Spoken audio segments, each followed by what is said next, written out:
Okay, I think we should be good. So, welcome everybody to our first ever digital marketing developer fast track project presentations. And that's a mouthful. Um, but we're super excited. This is, we announced these plans to add a new curriculum to Delta V. I think everybody who knows anything about Delta V Code School is that historically we've taught software development. And so this is the first time we've branched out to teach a different curriculum. And we're usually trying to help companies specifically in Iowa that are hiring for really in-demand career fields.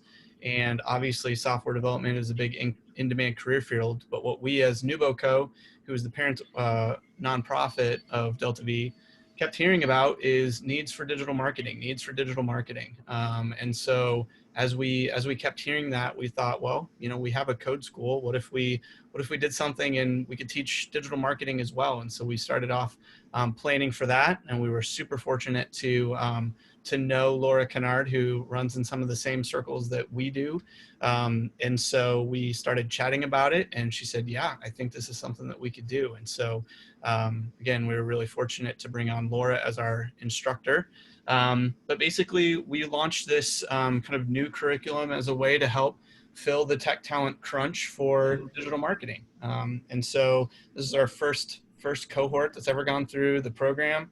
Not only did they go through a brand new program, but they went through it during a global pandemic, and they also went through it, quite literally went through class during a derecho.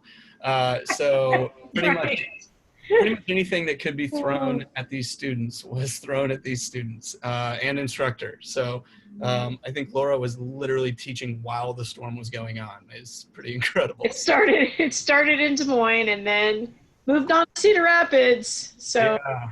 So it has been a wild ride, to say the least. But everybody here has done an amazing job of persevering through all of that in typical Delta V fashion, just getting the fire hose turned on them and learning so much so fast.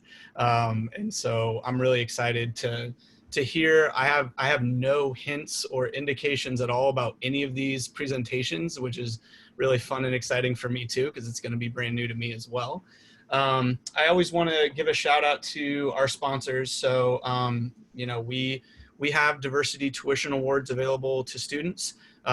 Students that are underrepresented in tech, and obviously underrepresented in digital marketing. Tech is included in that. And so we've got sponsors that sponsor Delta V Code School, but also sponsors like Transamerica, who specifically sponsor our diversity tuition awards. And so we're really super thankful for that. So I will go ahead and stop screen sharing. I don't know that Laura has anything, any screen sharing to do, but I'll turn it over to Laura to just kind of talk about maybe the class a little bit, introduce the students, and then, like I said, each student is going to do their project presentation. They'll have 10, 15 minutes to do the presentation, and then we're going to open it up for questions. So there's several ways you can ask questions. There's a chat. There's also a Q&A feature where you can type it in, and then it'll queue it up, and we'll get to it when it's time. And then, if you really want to talk, you can use the raise hand feature there under participants, and I can actually call on you and promote you so that you will be visible and heard, and you can ask your question directly if you want. So, and if anybody's watching on Facebook, I'll try and keep an eye out for comments on the Facebook feed as well, in case someone has a question there. So with all that, I will turn it over to Laura. great. Yeah, everyone was just so incredible about, I also was, we were delayed a week because I actually contracted coronavirus, which has continued to kind of be a challenge on different days, even as late as last week. And so just, allowing it to be flexible, start a little bit late, bear with me because we were kind of having to feed content out because, I was very slowed to get it ready, but we wanted to launch it as close to on time as possible. And then it was only 4 weeks. So, we're also adding to that it is the fast track. So it I just was amazed. It was amazing to work with these 3 individuals, and I can't say enough about how happy I would be to provide references, and it's just been a wonderful experience. And also, people have been really open with feedback.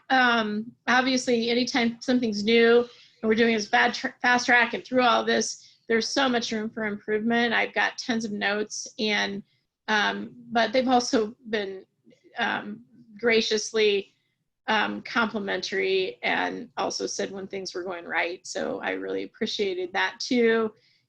And I love the fact, Erin, that you said in typical Delta V style. And if these 3 folks are what you mean by that, that's pretty awesome. So I don't have much more to say, except that I really do hope that you learned something.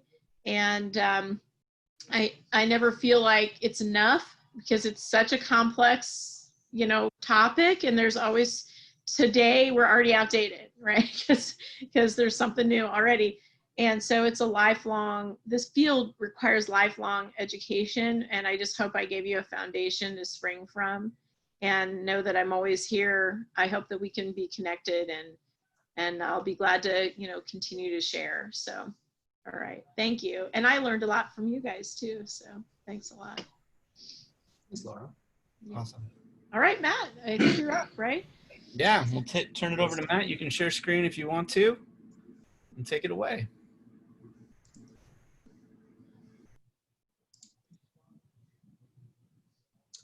All right. Am I having success doing that? Yes. Good. Wonderful. All right. Well, hello, everyone. Got that screen. I am Matthew Barnhart. I am a digital marketer and software developer. And today I would like to talk to you about ISA Ventures, which is a new venture capital firm that is poised to improve the way that startups seek capital in Eastern Iowa. The ISA, from the name, is links it with the Iowa Startup Accelerator, a program run by NewBoCo, the organization that is putting on this very opportunity right here. And so that begins an inextricable link between the venture capital firm and the nonprofit organization NewBoCo. So going forward, we will try to go forward. I am going to talk about professional goals and audiences, then a benchmark analysis, which is a reputable venture firm that I kind of stack ISA Ventures up against, and then my recommendations as they are distilled from those analyses. So first, we have goals and KPIs, and KPIs are going to be key performance indicators, and those are going to be the metrics that we use to measure the goals that we are attempting to achieve. So at the top of the hierarchy is awareness or reach, and with a new company like ISA Ventures, that's going to be very important because people have never heard of the organization. They don't know who they are. So I propose that that is measured by unique website visitors, folks who just stop by the website, and Twitter follows. That being because 92% of Americans are familiar with Twitter, but only 22% of adults use it. But as I will show later, it's a very prolific opportunity in the realm of venture capital. So I think it is a good metric to measure awareness against. And then traffic, which will be measured by total website visits and bounce rate. And the bounce rate is going to be people who stop by the website but don't necessarily go any further than that. But having an idea of who stops by and who leaves will help lead towards creating things that are going to be more engaging for them, which of course is going to be the next category, engagement, which some good metrics for that will be page views of specific content-rich pages like blog pages or profile pages that indicate that they are more interested, the user is more interested in what the organization is doing, the length of the stay, and if they return. And the audience is key. The key audience that ISAV will be reaching out to are potential founders. The organization is unique in that it has really two primary audiences, and those are the people who are interested in the capital and the people who provide the capital. And because of the structure of the organization, the people who provide the capital are largely pre-established. So reaching out to them would be a very specific, very targeted thing. You'd have contact information, email address. So searching for them in a demographic context is unnecessary, but the potential founders, it's highly important. And so I've set up some demographic information that will be worth considering in that outreach. An age range of 18 to 60, which is quite large. Historically, a lot of the organizations that go through the Iowa Startup Accelerator are young folks with big ideas. And to continue moving our world and our society forward, those folks are 100% very important. But statistically, according to studies at Duke University, Kaufman Foundation, the Founder Institute, and Northwestern, the average entrepreneur is actually 40 years old. And when he starts his first startup, or when she starts her first startup. And the average age of leaders of high growth startups are 45. So to include those folks in that demographic category is very important because they statistically will produce high results. Education is another good indicator. 95% of entrepreneurs have at least a bachelor's degree, so it's a good demographic to target. Gender is not necessarily. For every 10 male entrepreneurs, there are 7 female entrepreneurs. And to encourage a diverse and inclusive environment, it is really important for ISAV to reach across all areas of the aisle in that regard, males, females, non-binary folk, transgender folk, to be opening and welcoming and inclusive for those new ideas that are going to innovate Iowa. So next, I will talk about the benchmark analysis. 3 things that I really was impressed by this following company were their voice, their credibility, and their content. And so this organization is called Hustle Fund. They are a venture capital firm out of the Bay Area in California. Some things I identified about their voice are a playfulness, confidence, and an intelligence, and this collage of their call to actions down here at the bottom of the slide, I think really play to that identification. Credibility is lended to them by the success of their co-founders who come from recognizable educational backgrounds. They worked for recognizable tech companies, and they are both startup founders themselves. And I think that confluence of things lends to their organization a lot of credibility just out of the gate. And then the content that they produce. As I alluded to earlier, well, I was explicit about it, but Twitter doesn't have a huge market share, but it is very influential in the context of VC firms. The Hustle Fund has 13.7 thousand Twitter followers and posts 2 or 3 times a day. And as you can see, that dwarfs their following from other social media outlets. Even YouTube, which is something that they've actually been doing better about.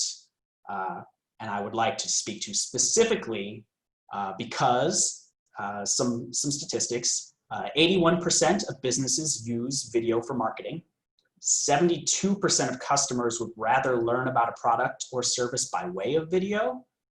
And the marketing and design firm Incivia reports that viewers retain 95% of a message when they are exposed to it through video, when compared to 10% through text. So, I mean, all of the reasons are there as to why somebody would want to do video marketing.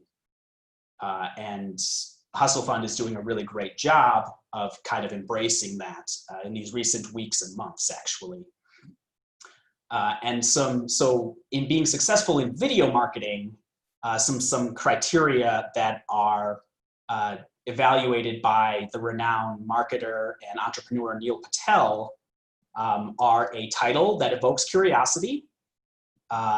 Longer videos algorithmically amount to longer engagement. And Neil also recommends a conversational attitude because that's more engaging to the viewer. And Hustle Fund does those things very well. Another thing that Mr. Patel recommends are transcripts. One, for accessibility for folks who can't necessarily hear the videos, and two, for search engine optimization, because computers can crawl text far more easily than they can crawl video, which is actually something that Hustle Fund could up their game, and they don't have transcripts of their videos. So to take those things and make some recommendations for ISA Ventures, I would like to address the organization's personality, their platforms, the content that they generate, and illustrate some opportunities for advertising. So first, personality. Gleaning from ISAV's website, and what I really appreciate about Hustle Fund and what I've learned about the organization from ISA Ventures, from its founder, Eric Engelman, I believe that these values and how they lend to this voice are a really great starting point for creating an open and intellectual communication with the audience. Building off of that, I have suggested some typography. It's sans serif, so there's no accents on the letters. It's very legible, it's bold, it's direct, but it isn't stuffy. It's got some fun angles to it. And again, legibility, I think, is very important for accessibility, for having a wide range of people be able to easily read and identify what's on the screen. And I've chosen a color palette as well that kind of reflects those values. It is, in my mind, fun, but it's not aggressively bright. It's colorful, which is welcoming, and the wide array of colors makes for a lot of opportunity for doing different things with the website and materials. As far as platforms, number one would be a site blog, because blogs are perfect owned content. You know, that you have a potential that it's evergreen, it's always at your disposal, you don't need to pay for its existence. Once it is yours, and you can share from it, direct organic search to it. So a blog is very important. It also, you know, lends itself to your credibility. And then Twitter, which, as I've already discussed, has a really big influence in the VC firm arena. So that's obviously going to be your 280 character limit, short form information, you know, retweetable stuff, quotable stuff, but also images and videos. Statistics, posts with images generate 313% more engagement than posts without on Twitter. So not posting an image is detrimental from a marketing standpoint. And videos are 6 times more likely to be retweeted than even images. So even with text-based platforms like Twitter and LinkedIn and Facebook, there's a huge opportunity for video content. LinkedIn is also, I think, a strong recommendation. Hustle Fund does very well with it themselves. It accounts for 1/3 of all US social network users. Plus they have job postings. They're very reputable for job postings. and obviously the professional air lends credibility to the organization. So LinkedIn is, I think, a very strong platform for ISA Ventures to explore. And then again, with the proliferation of video content, YouTube. YouTube is the second most popular website in the world after Google. 73% of US adults use YouTube. 51% of those that use YouTube say that they do it every day, for a total of 1 billion hours of video each day, which it means it's a huge market, it's a huge opportunity to convey information, to do marketing, to connect with people. So the content that would kind of fill up these platforms, I've identified, we put together, it's a content topic map, which is 5 or 6 items that kind of focus the topics that an organization would want to discuss. It means that it makes it easier for them to share things that are always relevant and don't stray from the brand or messaging. So interviews, they offer a great opportunity to humanize the organization, provide insights and exposure for the people who are being interviewed. So founders, staff, investors, or other subject matter experts. It would be great to do video or just, and have transcripts of those interviews. They would feed to YouTube content. They would create exposure for founders and their potential startups, plus also introduce people to the staff and investors. Mentoring, I believe, is the most valuable asset to the target audience that ISAV has to offer. It's really the hook that reels the customer in, the potential customer, the founder. So exploring things like the benefits of mentoring, testimonials from other founders who have enjoyed the mentoring offered to them by the Iowa Startup Accelerator, profiles of those mentors. And that would be, another opportunity for video or longer form content. The About Us will again provide insights and humanize the organization. It will explain to people what venture capital is if they don't know, or profile the different folks on the advisory board of the capital firm, the employees, explain the investment portfolio so people can get a glimpse into what kind of content ISA Ventures is bankrolling. And again, another opportunity for video there, long form in the sense of like articles, what is venture capital? The research category would go a long way to establishing credibility for the firm, as well as informing the audience, giving them information that they can walk away with and perhaps use, or at least think that they know where they can come back and get more valuable information.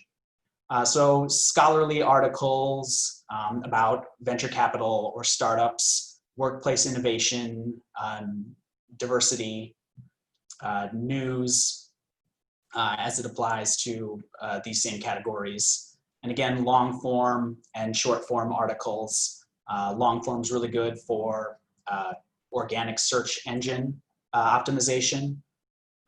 So people who are looking for information would be hopefully organically directed to the site with more exposure.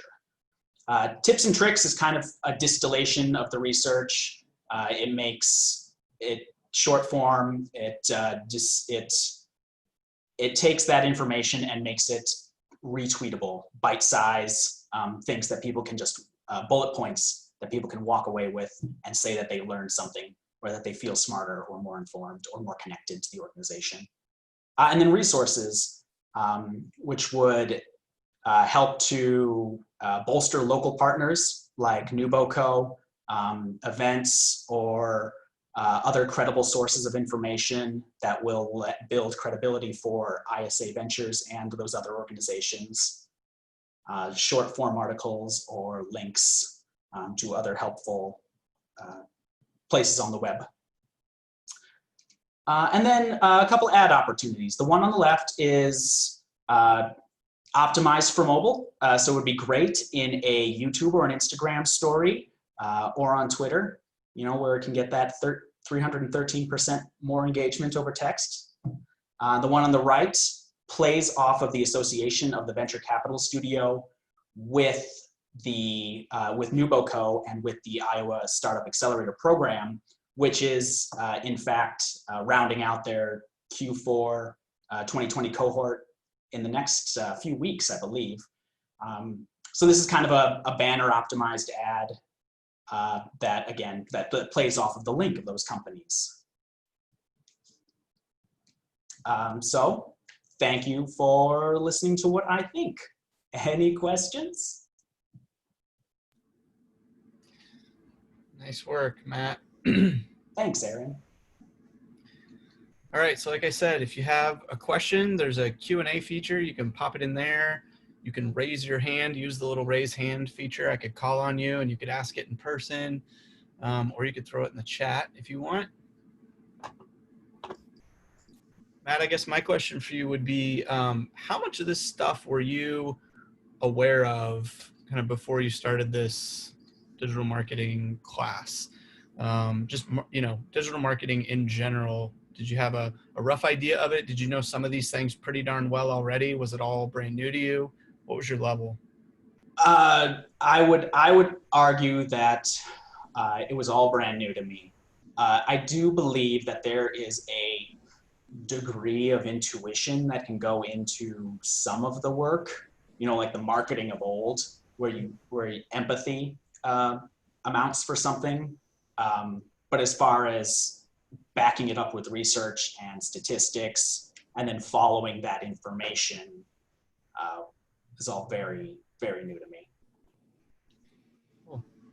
And you know, obviously you're unique in that you went through the whole Delta V software development experience and then went right into digital marketing. And Brennan asked, how has learning digital marketing changed how you think about your previous software development projects like the Barista Buddy that you worked on? I think that Barista Buddy is an excellent example in a fully functioning format because the digital marketing aspect could really be utilized to drive our development of Barista Buddy, you know, to collect data about where users come in, how long they hung out at places, where roadblocks might have presented themselves in the completion of a conversion, which would be placing an order through the app. And I think that's the real power of it, is to see what people respond well to in, you know, statistical format and what impedes them, and then to work to either bolster those things or improve them. I think that's super interesting that some of the things you think about from a marketing perspective of the information you like to have might not be anywhere on the radar of the software developer who's just creating the software, right? And now when you have both hats that you can wear and you can bake some of that really critical marketing, you know, collecting that data in at the very beginning when you're creating the software, I think is super powerful. It does give me reason to think to not be so much in my head to say that this is what I want to do with the application, but to say, what does the data say people want, the customer wants us to do with the application? Yeah, that's awesome. Can I make a quick, yeah, go ahead? So just to comment and dovetail off of that, first of all, I wanted to commend you on what a great job you did at really understanding your audience and the analysis. I know Angie put in the chat comments, who was in our class, of course, Angie Klein, that she was really impressed by your statistics, and as was I. And I think taking the time to do that really helps you from a digital marketing point of view, know that you've chosen the right platforms, that you know where that you know who your audience is and where they are having conversations and where they are gaining knowledge. And so you did a great job of understanding who your target was. And, you know, in the beginning of the class, I always mentioned to everyone that the two most critical things, like set aside all the tactics and everything that's going to come after, is really knowing what your objective is holistically with the digital marketing, but also even specifically as you get into each platform, and then asking yourself that question again. Okay, this is what I'm trying to accomplish, but specifically, what am I trying to accomplish on this platform or that one? And the second, you know, thing, or probably as important, is understanding the audience and where they are and what they're looking for.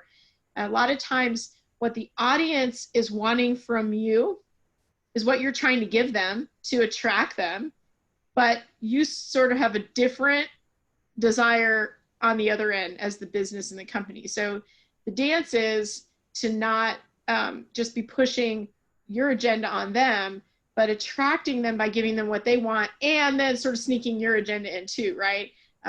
Attracted them there for that. And I just think you did a great job in picking your content topics and doing the research. And I argue, even in web development, then doing that and understanding that, or even being able to give that to a developer, really helps them understand, oh, what platforms are you going to use, and what's the interplay between the website and the social media, and what kind of content, you know, long form, short form, because, you know, it's just an informational website, or is it going to be doing some, you know, real heavy lifting for you as you know, in your sales process. So it's just so important to have some of this stuff thought out before you even get going with developing your platform. So anyway, but you did a great job, and I hope it does make you be more consultative, you know, in the future when you're working with people, that you already know this thought process. So. Yeah, that's awesome. Real quick, did you use any design software in the class, Matthew? Canva. Canva? And yeah, Canva, 100% Canva. Yeah. So we share a lot of tools, and, you know, this isn't particularly for, you know, learning some of those designing software, although if you have that ability to edit and you have the software, sometimes it's expensive. It does require some skill sets. Sometimes you have to hire it out. So I try to encourage people to create a sort of a marketing technology stack that allows them to do some really decent work and use tools together that will be customized to their challenge and their company they're working with, but that they can do that on their own. But definitely, if you have those other tools and you know how to use them, that's even better. So, but yeah. Yeah, Canva was really great for its accessibility, its ease of use, and its low barrier of financial entry. Yeah, sure. Perfect for this opportunity. Great job, Matthew. Well, thank you, Matthew. If we were in front of a live audience, people would be on their feet just going crazy. So just picture that. Oh, I remember. Yeah, the good old days. Cool. Thanks, Matthew. And Angie, you're already up and going. If you have anything to share, feel free to share your screen. Okay. Good luck, Angie. Thank you.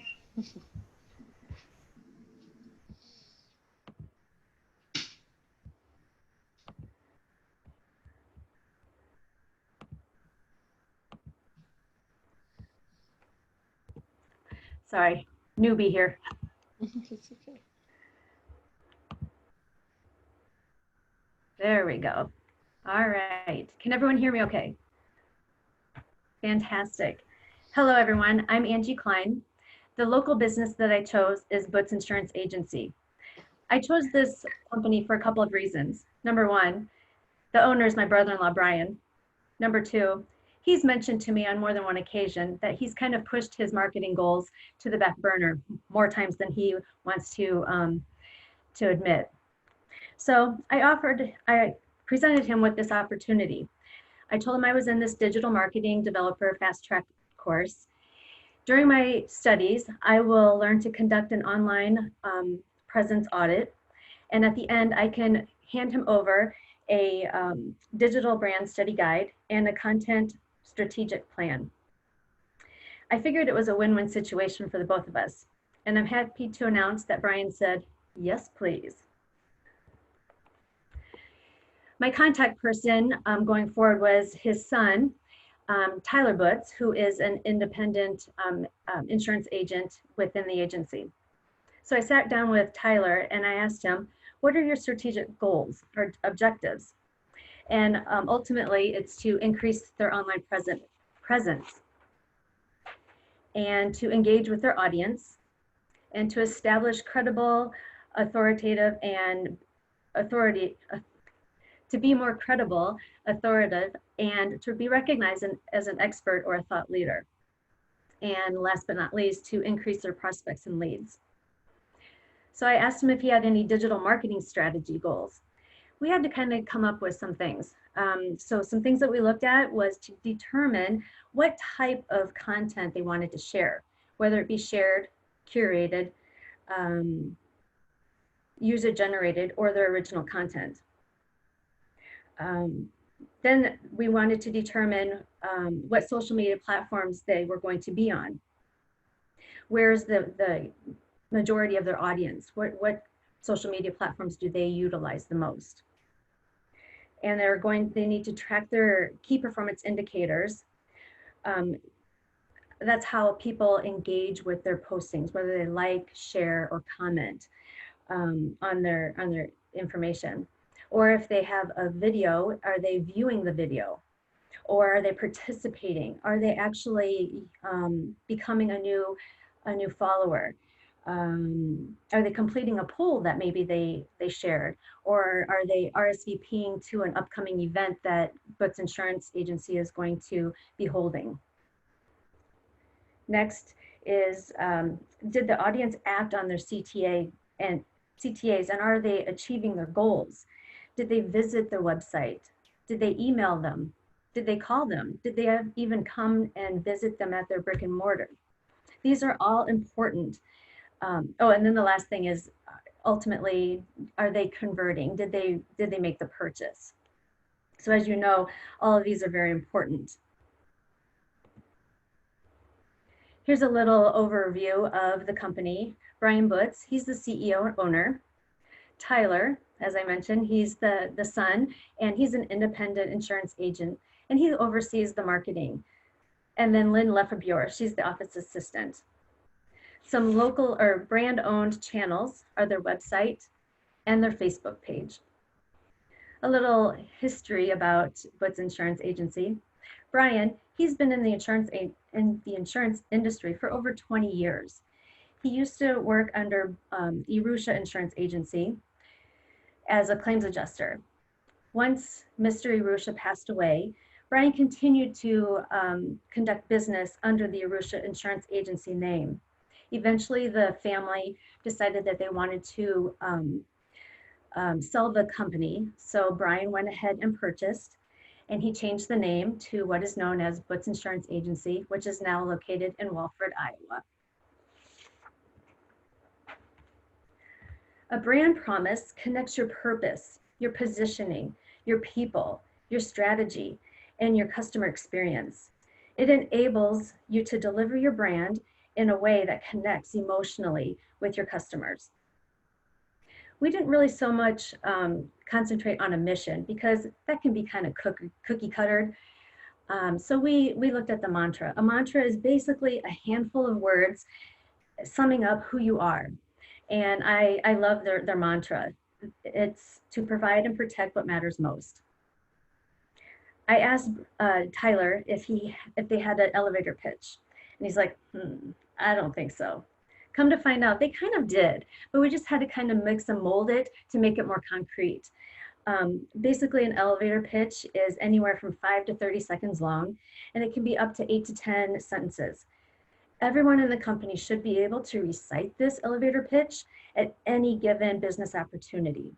So this is what we came up with. We are a local small town agency that offers personal insurance services to all of our customers. Now, what makes Butts Insurance so unique? Well, all their agents are individual insurance agents, which means that they have the ability to shop around to all the companies to find the best policy that will accommodate their clients' needs.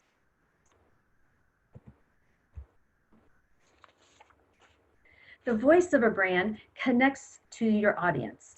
Butts Insurance Agency's primary concern is, like I mentioned, protecting what's most important to their customers. Therefore, they take pride in finding the best policy to cover those important needs. If that doesn't scream authenticity, I don't know what does. Looking at their target audience, it's important to understand who your audience is and understanding what their behaviors, goals, challenges, demographics, influencers, motivators, and needs are. All of these are super important for when you're targeting a target audience. Looking at their website, this is just some typography that they use throughout. And this is their color palette. Now, when I sat down with Brian and Tyler, I asked them, is there a national insurance chain that aligns nicely with what you have to offer, that would be considered a competitor? And they both said, Nationwide Insurance. Their jingle is insurance for your home, vehicle, and all your life's many sides.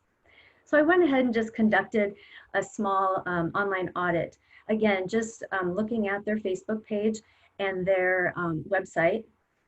And this is what I came up with. Some of their strengths. They have a great channel power. They have a celebrity brand voice. Every time you see a marketing segment with Nationwide, you always see Brad Paisley and Peyton Manning. So you just know that if you hear their voices, it's a Nationwide commercial. They're very active on all their digital channels. They even have an app for their customers to download. And what I thought was really cool is they have a file a claim and a pay bill option on their homepage. And they also have a blog. Now, some of their weaknesses, their call to action is at the very bottom of their homepage. They have a lot of offerings. So what truly is their niche? And their request to quote is positioned below the fold. And when I talk about below the fold, when you pop open a website, what you see is above the fold. If you have to start scrolling down, that's when you might lose a potential customer because it's below the fold. So let's start planning a marketing strategy using the SPEAR framework's strategy. Number one, be strategic. Why are you using social media? Well, you want to have measurable objectives and goals. Who do you want to reach? You want to look at your target audience. And what topics resonate with your ideal audience?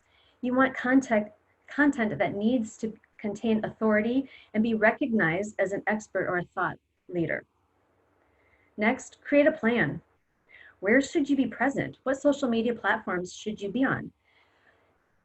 Butts Insurance Agency has come to the understanding that Facebook is where the majority of their audience is at. When and how often should you distribute content? You need to create a schedule for sure. And how do you manage all this social media? Well, like Laura said earlier in another presentation, there's many tools out there to help you assist in this to make it more automated for you. Next, execute a plan. Engage with your strategic posts. Listen to your audience or even monitor them by setting up notifications to alert you when someone has liked or shared or commented on one of your posts. And then, of course, reply to those in a timely manner. Next, analyze. Track your paid, earned, and owned media posts. Measure your audience's responses against your KPIs. And then it should unveil what your next marketing action should be. Last but not least, your return on investment. You should review your data over a period of time and relate against the investment of time and money, and then report any recommendations. All of the above should align nicely with your business objectives your strategic objectives, and your digital marketing goals. Here I created a buyer persona example, and it represents an ideal customer. A persona is based on the data about your customer's demographics and online behaviors, as well as an educated speculation about their personal histories, their motivators, and their concerns.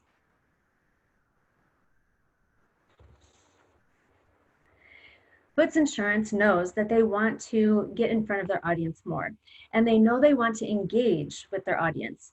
Here's a recommended content topic map to help them do just that. Think of each topic as a bucket. Notice there's 6 of them. And inside each bucket, there's ideas or subtopics to create content for a blog, article, or a social media post.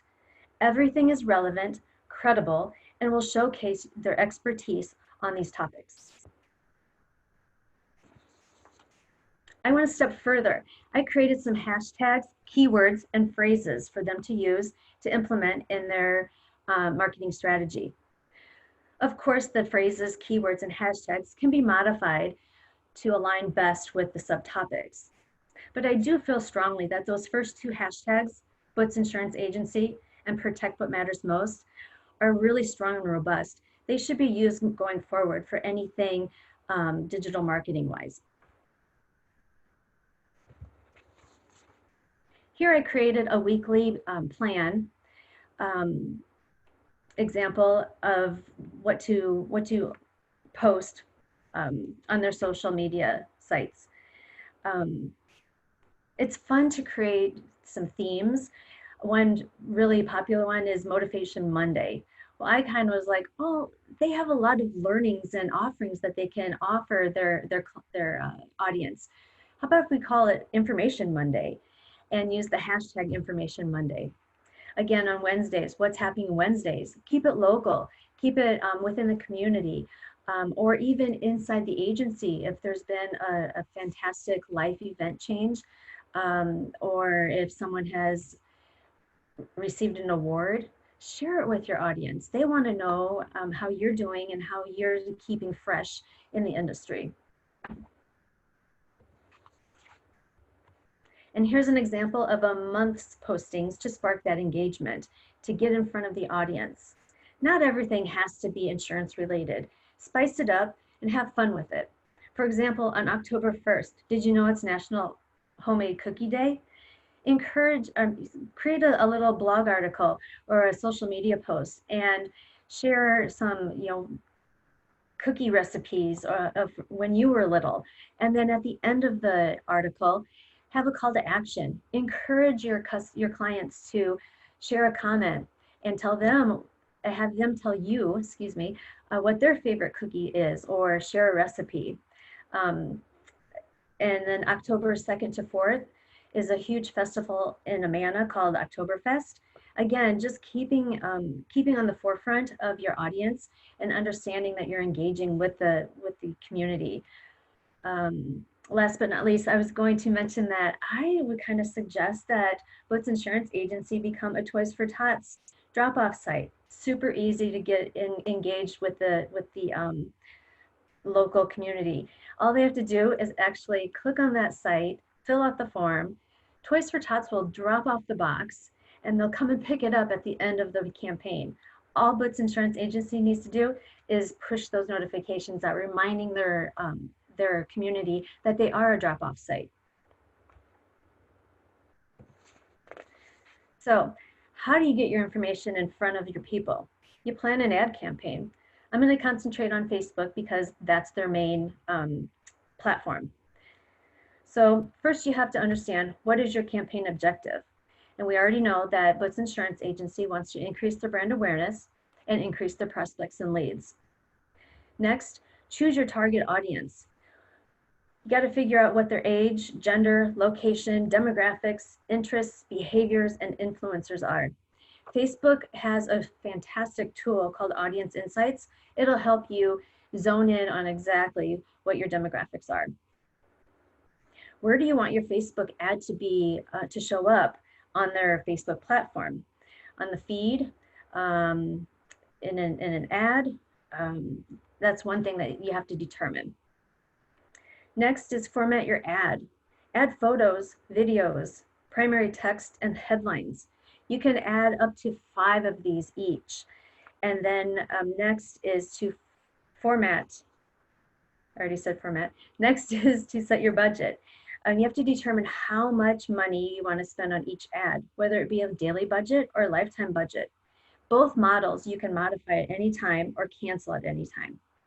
I want to note, Facebook will run split testing to see which photo text headline combo is working best according to Facebook's AI machine learning technology. And it will also allocate your funds for each ad based on these findings. And in closing, here's some considerations that I would offer for Butts Insurance Agency. Number 1, make your phone number clickable on your Facebook business page. This is especially important for those mobile users. If they want to contact you and they're on your Facebook page, make that clickable so that it can just keep that user experience simple and positive. Next, you can use up to 3 CTAs on your Facebook page. So use as many as possible. Right now, you're only implementing 1. I would recommend adding a Learn More button alongside your message button. Nationwide has a pay bill button on their website homepage. I would suggest adding that to your homepage as well. Again, keeping the user experience simple and positive is what's important right now. Next, implement a Facebook ad, encouraging followers to opt into your brand new newsletter. Again, you need to follow the GDPR guideline regulations, making certain that you do definitely get their approval before you send them anything. If not, you're going to get a hefty fine. Next, add a blog tab to your homepage. You can create shared, curated, user-generated, or your own original content using my content topic map examples. You probably guessed this. Send out a newsletter campaign. This could be as simple as a bi-monthly or a quarterly publication. Again, using those bucket examples that I provided. It's just another way of communicating with your audience. Next, create a social media calendar to schedule and track your postings. And ultimately, post more relevant, credible information to get in front of your online audience and increase your reach. Thank you.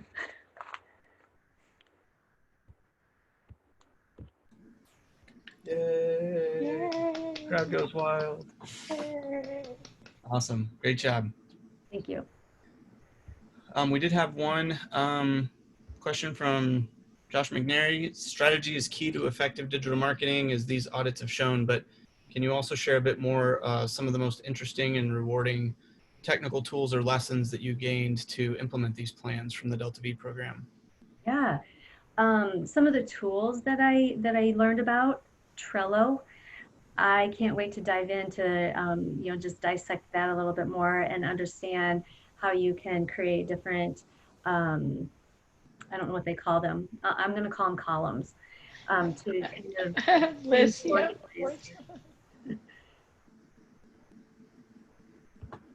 Boards, yeah. Boards. That's it, boards. And you use Canva, Angie? I did use Canva, yes.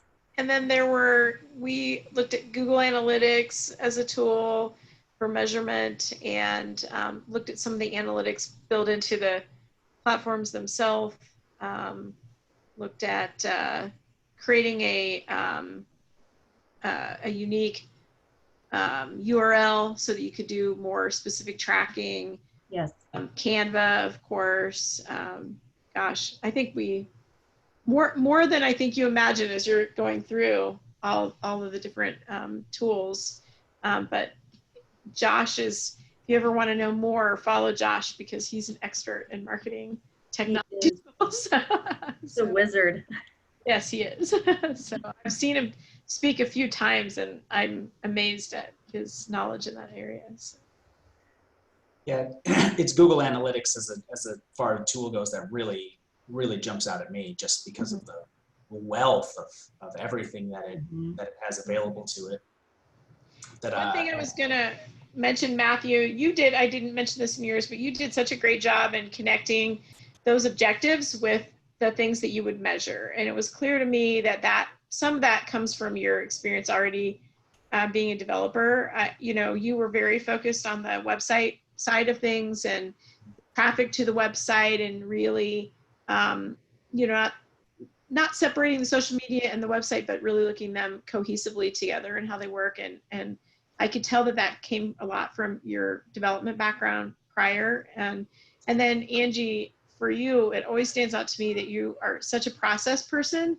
And you're really that person that, once you set a plan, coming into the class, you had so much experience before with being that person that keeps things consistent and on track and use the system, the process. And, everyone needs an Angie for sure on their team. So, yeah. I love that quote. Everyone needs an Angie on their team. I'll make a shirt. In a very positive way. No negative connotations. Everyone needs an Angie. All right. Nice work, Angie. All right. Thanks, everyone. All right. Thanks, Josh. Jenn, you are up next. I'm feeling the pressure, you guys. That was some seriously good stuff. My presentation is very different than Matt and Angie's. So yeah, feels like a little bit of pressure here going last and having it be so different, but I will share my screen here, just a sec. Take it away. Well, I think each of you, I gave everyone, just so you know, Erin, the freedom to share what they wanted. This was a culmination of all these exercises and lessons. And there was not a lot of direction other than highlight the things that you learned and use them to share your knowledge. And so they all came out in different ways, and I think it's great. And I think too, we all had different industries, right? Like, yeah, everybody had a very different take on their industries. So mine is more of a creative presentation, perhaps, and because it's a creative industry. So can you see my screen? Yep. Okay. All right, super. Good luck, Okay, Jenn. so thanks. So my name is Jenn Joyce. I first took a Delta 101 and 102 class back in the spring, and like Erin said, it's like drinking water from a fire hose in the best way. Your hair gets clean, your face gets washed, and all that good stuff as you're like just taking it all in. And so this, of course, was along the same similar thread. You're just learning and taking it all in, and it was really great. And prior to taking these classes at Delta V, I have a education degree, and I spent a lot of years homeschooling my kids. I've worked from home. I've been a photographer for the last 10 years, which has been great when you're a stay-at-home mom. You can schedule it yourself, and being a business owner is rewarding and scary and fun and hard all at the same time. And so when we talked about doing a brand audit and presenting something for the class, I picked my own business, which I think worked to my advantage because I found a lot of strengths and a lot of weaknesses. And, now I get to go back and tweak things I get to directly see the results of the studies that we did. So, somebody once asked me why I like photography, and I said it's because I love creative problem solving. And I feel like that's also what digital marketing is. It's being in front of the right people at the right time with the right message. And so, yeah, that's basically a little bit about me, and I'll just hop on here and get started. Okay, so in terms of photographers, there's like a gazillion of us around the world and in Cedar Rapids, and there's just no shortage of competition and people who are willing to do pictures.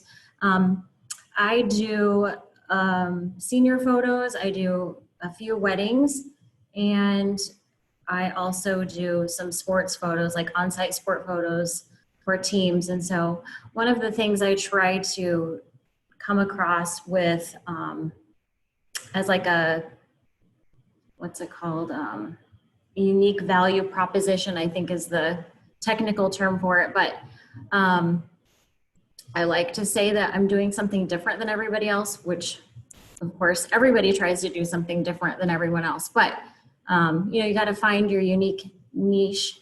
And so my sweet spot is senior portraits, and that's basically what this presentation is about.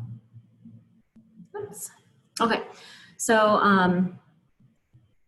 I started with some photography about 10 years ago, and part of photography is being able to creative problem solve and learning how to use light, using the right light in the right situation.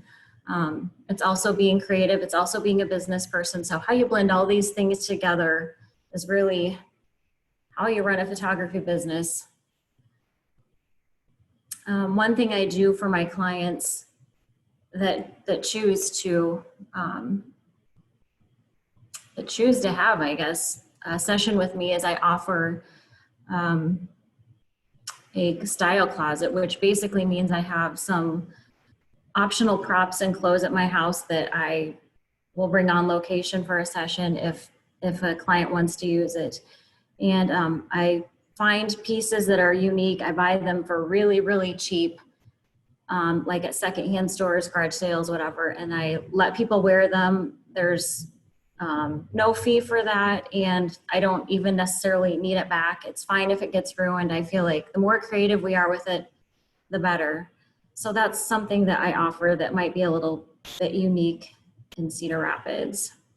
My entrepreneurship journey, like most people, we get an idea and it somehow turned into a business without any kind of real thought or business experience, which I don't recommend because it's kind of a messy process. But I know when I was a kid, we had National Geographic magazines, and I would always look at these amazing pictures and I would think, man, how do I get to be that person? How do I get to be the person that like goes to Africa and takes these amazing pictures? And I was a kid before the internet, so had I had the internet, I might have gotten there, but as it was just a dream I always had and never could quite figure out how to get there. So when my children were born, I got my first digital camera. I took pictures. Some of them were just atrocious, but I learned how to get better and better at it. And after a while, people started saying, hey, can I pay you to take pictures of my kids? And it just kind of turned into a business along the way. And as I started shooting things, I noticed, gosh, I'm really more drawn to this genre than this genre. And so, you know, part of it is just kind of whittling down, like, where are you going to spend your time and effort when you have a business? And so I mostly spend my time shooting, just an occasional wedding, mostly seniors, and then a few sports teams throughout the year. Things that people should consider for their senior portraits. I always try to make sure that the clients get to show off some aspect of their personality. So I had a client that loved to read, and so we went to the public library, and I have clients that love to spend time outside. So I tried to find unique places outside for them, so we can show off their personality. Locations, well, prior to Duratio, there was a lot of great locations outside at Cedar Rapids. As of recently, locations are kind of a mess. So I'm working on finding new locations. I just did a session a few days ago in North Liberty for the first time, and that was a great opportunity just to get outside of Cedar Rapids and find some spaces that were new. Wardrobe options, I like to go over wardrobe options with clients before their session, and I always tell them, like, look, I have these options for things that you can wear that I own. You can cut it, you can rip it, you can stand in the water with it. It's basically no holds barred in terms of how it can be used and what it can look like. Another thing I try to focus on with clients is what they like, and we try to incorporate those kinds of things in their session: basketball, guitars, books. I sit down with clients and their families before we have the session, and we talk about what things mom would like in a session, what things the client would like in a session, the student. And so I try to make it very unique and personal so that it's a custom one-of-a-kind session. Location does matter. Some of the really popular sessions that I've had are in water. And so the girls in particular like to have water sessions, which is really fun because they can sit in the water, stand in the water, get wet, and it's just a really fun and beautiful set of images that we get afterwards. Again, we talked about wardrobe. In particular, this picture, I bought this set of sheer curtains at Goodwill for 38 cents. And so I put them on my client and I wrapped them around her waist with a ribbon. She has shorts underneath and whatnot, but we basically tried to make it look like she had a ball gown on. And I bought that chair at Goodwill, I think for $7.50. And so basically for $8, the return on my investment for this has been several hundred times over. And it gives her a unique picture and a unique piece to have. And it's fun. It's fun for girls to dress up in clothes that they might not normally have. Investing in your sessions. Sessions start at $450 plus tax. And I like to tell people, like, you know, the digital world's not going anywhere. So investing in hair and makeup is also a great option. You want your pictures to look great. Once you put something on the internet, it's kind of there forever. So looking your best and feeling your best is important for a session. The brand voice that I try to convey is something that's classic and artful and beautiful and timeless and treasured and special and custom and unique. Fine art, luxury. I guess I got fine art on there twice. And creative. So there's a certain target audience I'm trying to reach with senior sessions. And I'll get to those target audiences in just a minute. But in terms of weekly posting schedules, what I have found is that parents are mostly on Facebook and the teen clients are mostly on Instagram. And so if I were gonna follow this schedule perfectly, I would post during these times, because I feel like these are the times the moms who are kind of the decision makers of the decision makers for the family and getting senior pictures. These are the times they're online more. And then for Instagram, what's happening is that's where the teens are. And so I have a different Instagram posting schedule because they are more online later at night.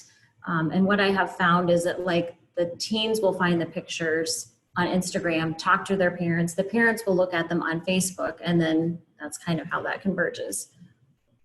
If I were to post blogs, this would be my weekly posting schedule for that. Blog posting is a giant weakness of mine, and I have often joked that it's because I don't have any words left over to write anything because I have spent all day with my kids using up all my words. And so if I were going to blog, these are the kinds of things I would put in my blog. One thing we talked about in class was like having snackable posts, which I think is really good and seems very doable. It's a snackable post is a really short post that can be consumed by a user or a reader, you know, in the course of a minute or two. It's a little easier for a person to write and obviously easier for the reader to consume. And in a snackable post, you could include long and short tail keywords, which helps with SEO. You don't want all of your posts to be snackable. You want to have some long posts. And again, having all of those short tail and long tail keywords is important. Having blog posts with outbound links is good for SEO. Having blog posts with video content is really great, which I think Matt alluded to in his presentation, because video is consumed differently than just words, and video is a really, really great way to connect with your audience.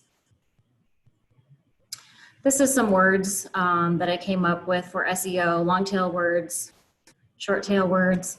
So long tail keywords are really easy to rank for because they're more specific. Short tail keywords are very difficult to rank for, and it's more broad. So like if you were to go onto Instagram and type in senior photos, you know, you're gonna see like a million, you're gonna get a million options for what to look at for senior photos. However, if you go to Instagram and type in photogenic, that is a long tail keyword or hashtag, and it's very easy to rank for. That's the name of my business. It's very easy to rank for because it's so specific.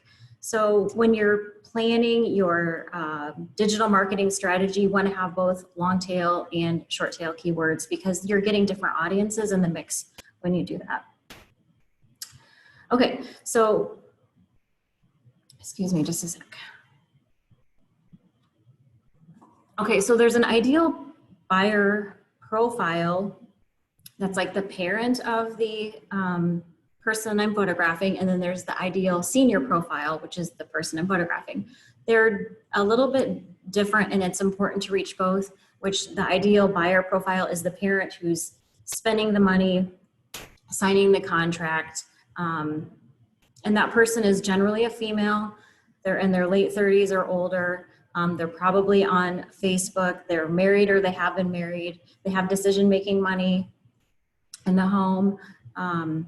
They are caring for their children. They're involved in activities.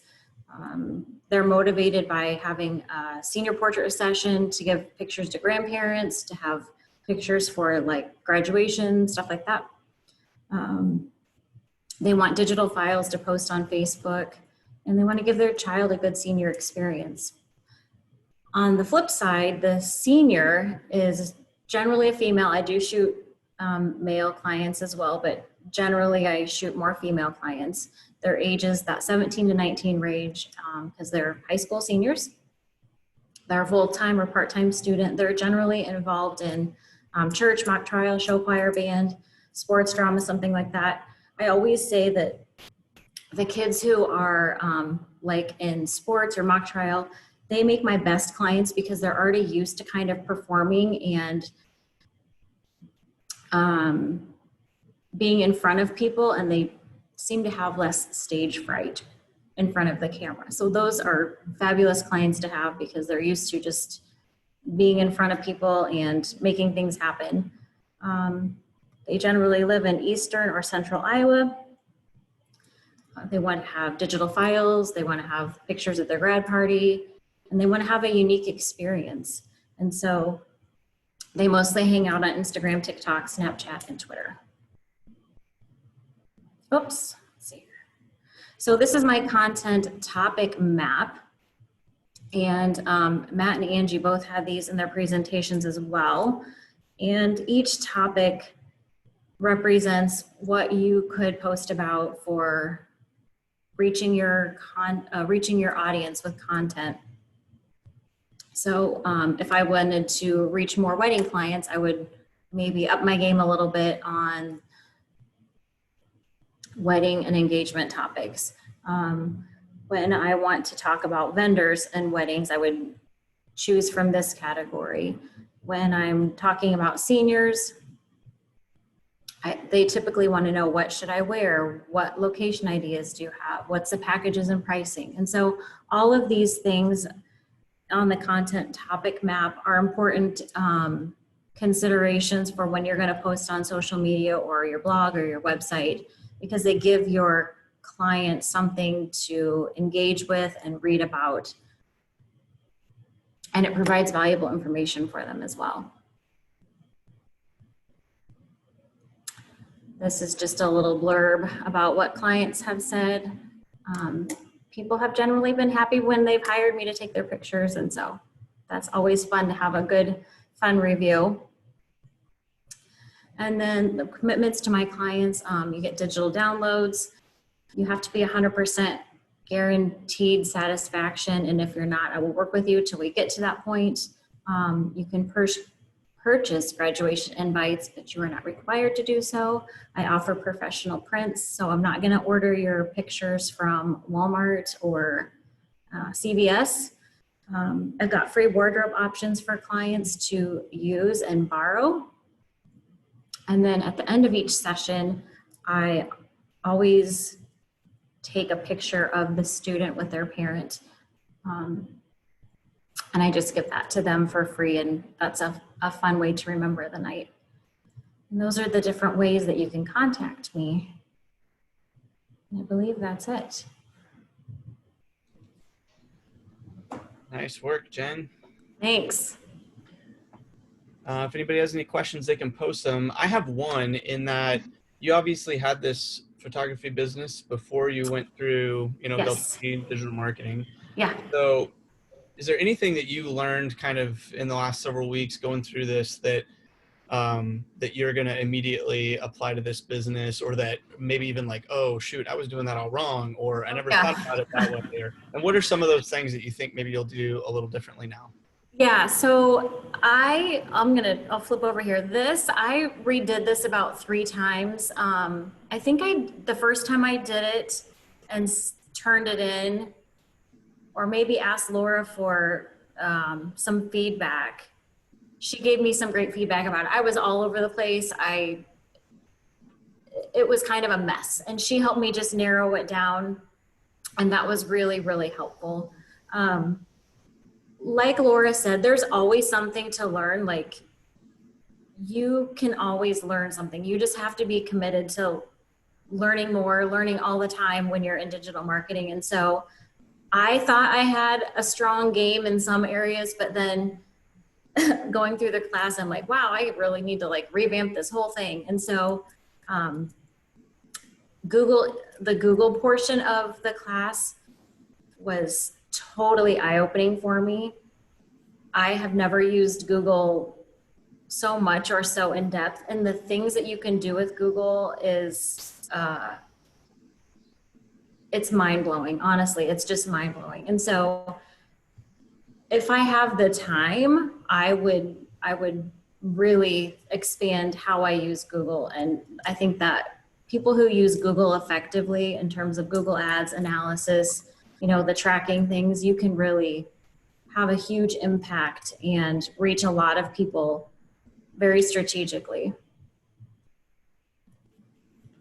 Awesome. Yeah. Angie asked about aha moments.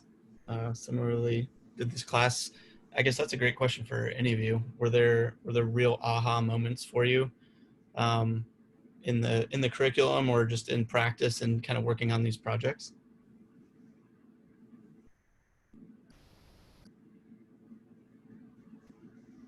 I think I would speak to when we were going through the certification processes as it pertained to the Google Analytics suite of applications. Just seeing and learning what kind of information could be gathered, and how it could be charted in ways to steer your decisions was mind-blowing to me. I will echo that.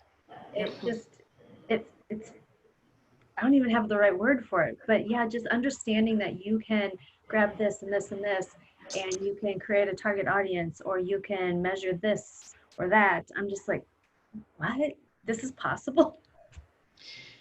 You know, I think I had an aha moment, and I don't mean to cut you off, Jen, if you want to share one also. But for me, you know, I incorporated Google Analytics certification. You guys, did you all go through and become completely certified?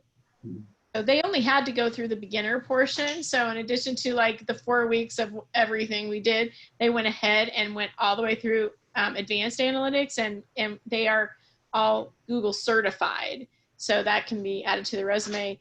For me, I realized that, you know, people are really longing to apply these things. So just being able to set up something maybe with Delta V or ISA Ventures or even Nuboco in terms of maybe a blog or something that people can contribute to as they're going through courses, and then actually real time look at the analytics and set up campaigns, or even using some of the sandbox tools that I wasn't even aware of, that we could maybe do something that's really applied, because you can see just learning it was mind blowing, but then I know people feel still a little not confident enough, and you know, they have to go back to everything and go, okay, if I really am doing this, I'll have to go back and look because I haven't been able to, you know, actually do it. I always tell people that it's so much information that, you know, just having the understanding the words, the terminology, that you get how it all goes together, what you can measure, is about 3/4 of the battle. And so not to panic, because then when you go to a job, you at least know what you didn't know before. And once you go to apply it, you may have to pull some things back and review it, but the strategy behind it is the thing that's so important. And I think you demonstrated that, Matthew, really well in showing, like, you know, awareness. Oh, we needed, for awareness, this is what KPI would measure that. And if we, you know, want this, then, oh, it's traffic, you know. So you were able to connect those dots. And so knowing what you can measure, and then knowing your objectives, and then being able to look at the whole thing all together and say, okay, if this was my objective, what proves that I reached that? And, oh, look, there's all these things that actually can prove that I, you know, reached this many people, and it was the right people, and they did this. And that is, so if you walk away knowing that, even though you didn't get to apply it, you know more than most people know, and they don't usually connect all those dots. And that's sometimes the breakdown of digital marketing, is not understanding it end to end. And I think you guys have that. So what would I add to it? Yes, I would add some practice, you know, so, and do it for real. But I think I'll always still do the Google Analytics, because I can't teach that better than what they do. But by incorporating it into the whole context of the social media and the website and the whole thing, you understand how it comes into play in the process. So, and so I hope that's what you got out of it. That's what I would hope you did. So it's not as how-to, you know, those Skillshop things are kind of how-to. You'll have a lot of work to do in doing it and practicing, but you really have fought the battle of understanding it, and that's great. So, Jen, any final ahas from you? Did you say me? Ahas? Yes. Oh, okay. Ahas. Okay.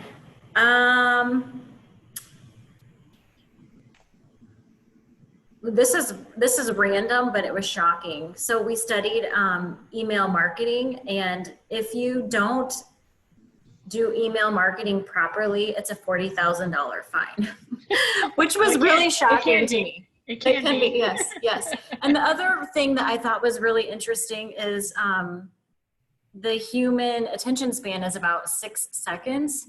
And so I feel like if anybody watched for more than 6 seconds, we won. And it was really interesting, the psychology part and the study of human behavior in digital marketing was really interesting to me, because there's just so many pieces that Google puts together, and part of that is just the human component that they are tracking and watching, for better or worse. And so it was a really neat study in all the pieces of digital marketing and human psychology and lots of good stuff. It's great. Great. I'm glad to hear it. So. Well, great job, All right. everybody. You did a fantastic job. Laura, do you have any final parting words? Yeah, just put the stuff out there on your resume, be confident. You guys, learning the skills anyone can look up a how-to video on. Understanding strategy, you are above and beyond what most people have, and that'll be enormously valuable to anyone that you work with. And I think you were all just such a pleasure to work with all of you, and we'll stay connected on the digital world. And that's the wonderful thing about digital, is we don't ever have to lose sight of one another. We can stay connected. So, all right. And then we actually can have a real in-person reunion when all this stuff is over. Hopefully we can have like an actual cocktail party and be in each other's real presence. So. Actual cocktail party. Awesome. Well, yeah, congratulations, everybody. You did such a great job. I would say to anybody watching, if you're looking for some digital marketing help, please hit these students up for sure. If you didn't catch their contact information, you can always reach out to me, just aaron@nubo.co. And then just, you know, in general for Delta V, if anybody's intrigued or interested in what's going on here, like I said, we have software development curriculum. We're soon to launch some help desk curriculum at Delta V, some networking curriculum, obviously hoping to continue doing some digital marketing as well. So we have these little 101 classes that teach you how to build a website. So actually the next one coming up, that's our instructor, Kevin Cox, is going to do one on September 19th. He's actually our night and weekend instructor. So if software development is of any interest to anybody, this 101 is on Saturday. You just spend a day learning about HTML and CSS, but then Kevin goes on to teach a night and weekend course so that you can maintain a full-time job while still learning more about software development. And that goes all the way through our 301 level. And then it goes to daytime if you want to take the whole thing going on through 401. So just wanted to throw that out there and let people know that that's coming up. You can just go to deltavcodeschool.com/101 if you're interested in signing up for that, which is free. So with that, I think that's all that we had for everybody. Again, congrats to the students. Huge thank you to you, Laura, for leading this, and appreciate all of your time. Thank you very much. All right. Thank you. Sure. Bye, everybody. Everyone, bye. Hi. The video will be available, I think, to replay. Yep, it's streaming on Facebook, so you can watch that on there, and then we'll also stop this recording and post it. Okay. Great. All right. Thank Thanks, you. Laura. Bye-bye.